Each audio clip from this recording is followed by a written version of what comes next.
Hello grillers. Today is a big day as my beloved Seahawks are playing the Arizona Cardinals tonight on Thursday night TV. My wife is from Phoenix, so we kind of have, a little house divided here.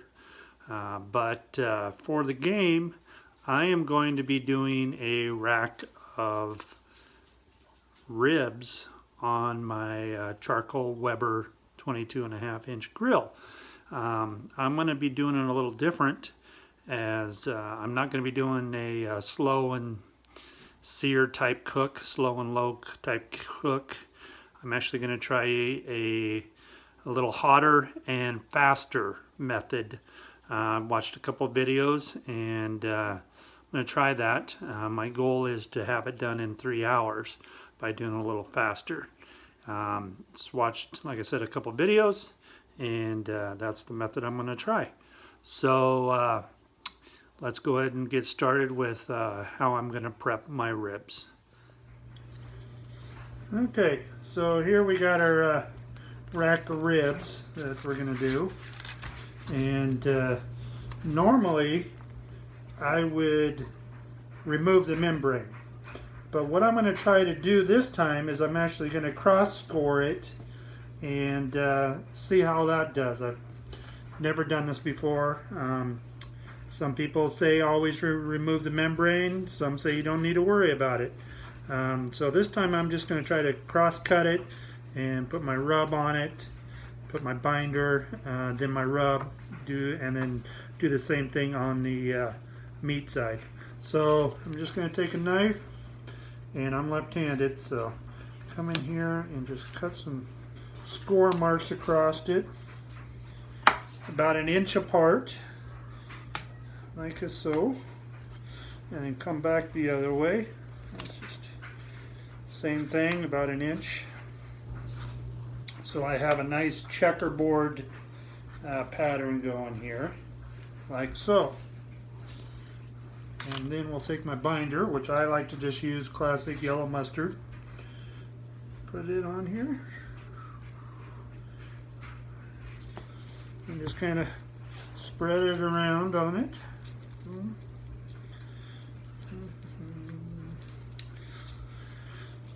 Yeah. Get a nice coating of it. That's just something I like.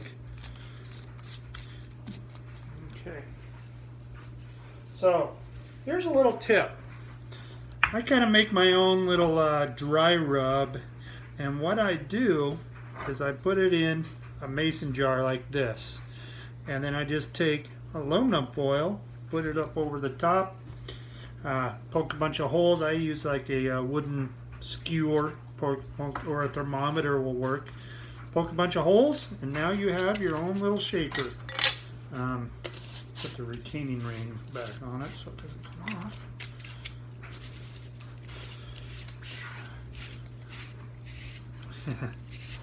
There we go.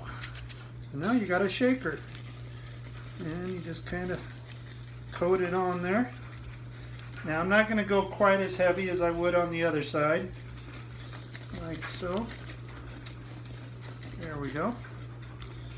Set it aside. Then when I'm done with it all, what I do is I just take the retaining ring off, add the lid, put it on there, screw it all back on there, and I got it ready for next time. So now we'll just flip it over, put some binder on there. You know, I'm not doing competition. This is just backyard barbecuing for me. So as far as trimming up and all that, I don't worry about that. I just kind of go along and like this. I've never had anyone complain about my ribs. Usually, like I said, I do the 3-2-1 method. Modify that as, as I watch the temps and the actual bone pullback and coloring and all that. But this time, I'm just going to do like 1.5 hours straight on the grill. I'm going to spritz it with apple juice cider probably every 15 minutes. Just kind of keep moisture going. And then hour and a half cook, and then I'll wrap them. Probably let them go half hour, 45 minutes, check them, then take them off. And then I have some, we got this barbecue rubs glaze here. Salted vodka rib glaze. Gonna try it for the first time. Get that in there close.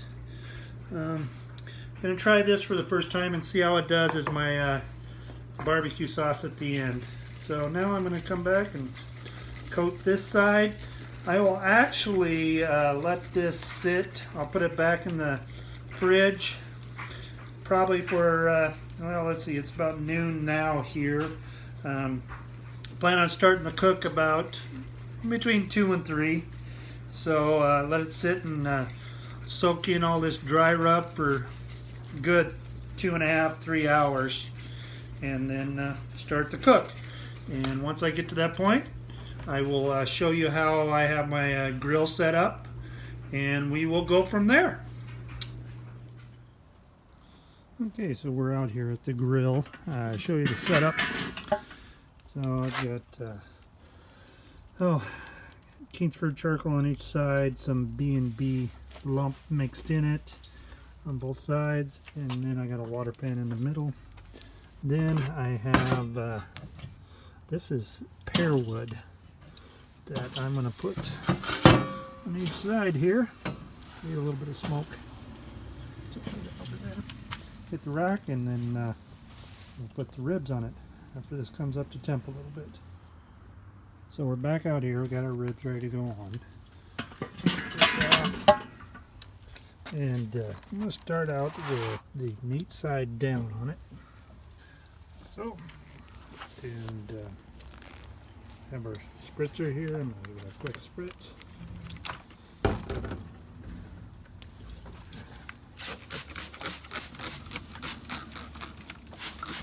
And about every 15 minutes, come out and give it a sprit. I'll have these on meat side down for about a half hour, and then I'll flip them over.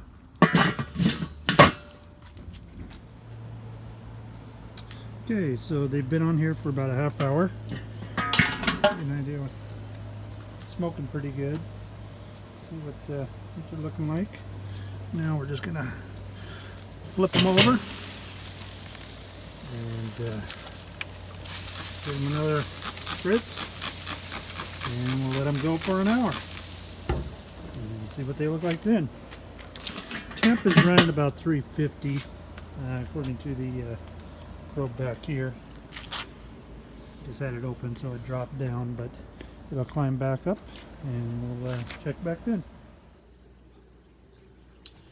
Alright, we're getting ready to wrap these ribs, and what I've done is I've got some foil ready to go, and what I'm going to do is I'm going to take some parquet butter, and I'm going to just try.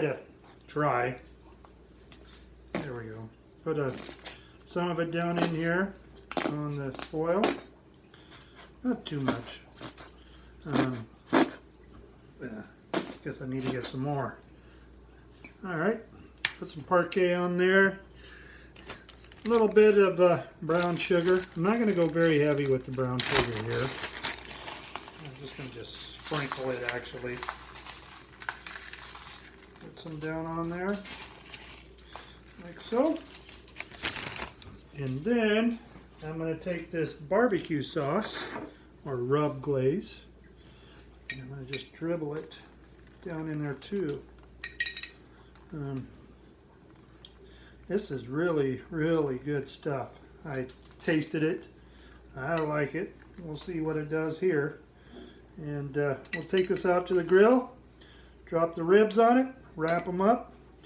Might put some apple cider in here to just kind of give it some different steaming potential, and we'll go from there. Okay, we're back here out at the grill. Take that off. Get the smoke going. These are getting done a lot quicker than I thought they would. So we'll just take this, lay the meat side down on the rub, And I'm going to wrap it all up, put a little juice on it, and go from there. I actually started closing the vents on my grill a little bit, get the temperature down as these are cooking. You can see the meat is coming off those bones so quickly.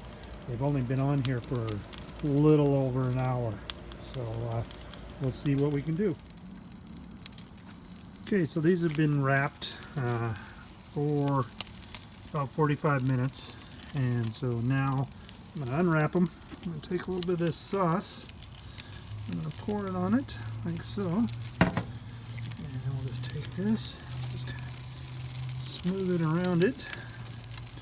And well, the way these are looking, these should be done in about a half hour.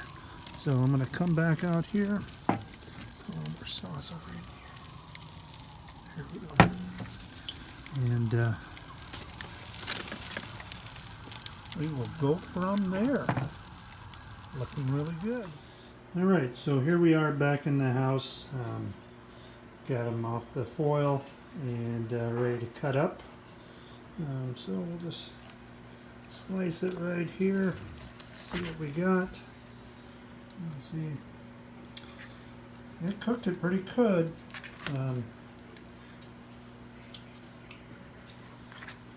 Yeah. Taste is real good. Nice coloring to them. That sauce is really, really good. Yeah. So, once again, to recap, ran it hotter at in between 300 and 350, coals on both sides.